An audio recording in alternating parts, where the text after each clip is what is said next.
Ang hindi pagiging kumpleto ng mga parte ng katawan mo ay hindi kayang limitahan ng mga kakayahan mo. Kaya't huwag kang matakot dahil kaya mo. Sa likod ng bawat ngiti, may taong patuloy na lumalaban. Ito ang kwento ng ating mga kapwa Pilipinong may kapansanan. Ano ang dahilan ng pagkakaroon ng malalim ka?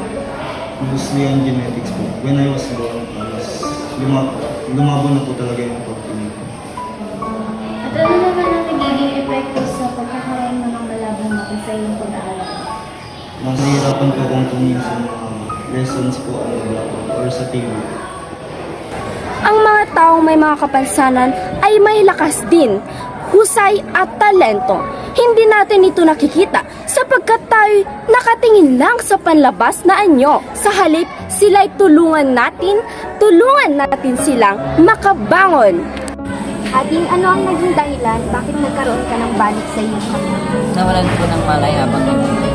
At ano naman ang naging epekto sa iyo sa pagkakaroon ng fracture sa iyong kamay sa iyong pag-aaral? Nahihirapan ko magsulat ng Ang kapansanan ay hindi pumipigil sa isang tao na mangarap at umunlad. Karapatan din nilang maramdaman ang pagrespeto at paggalang. Kapag tinanggal natin ang diskriminasyon, mas magiging maunlad ang ating mundo. Ading, kaano-ano mo po sa Indian? Ano po yung mga kondisyon niya po? Hindi po siya nakakalalag tapos hindi po siya nakakapagpapalala.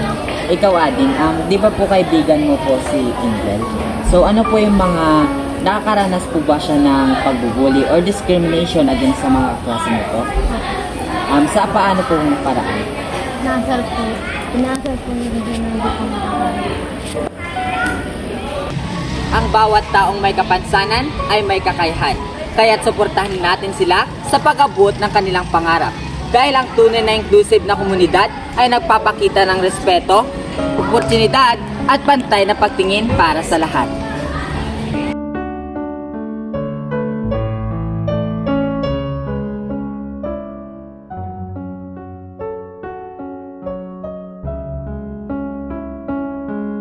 Taong may kapansanan, may kwento ng lakas, may pangarap, may karapatang marinig at makita. Hindi sila humihingi ng awa kundi ng oportunidad. Oras na para makita natin ang kanilang kakayahan, hindi ang kapansanan. Oras na para ang bawat espasyo ng paaralan at trabaho ay maging bukas para sa lahat. Hindi kahinaan ng kapansanan. Ito ay paalala na ang tunay na lakas ay nasa puso, respeto at pagkakapantay-pantay para sa lahat.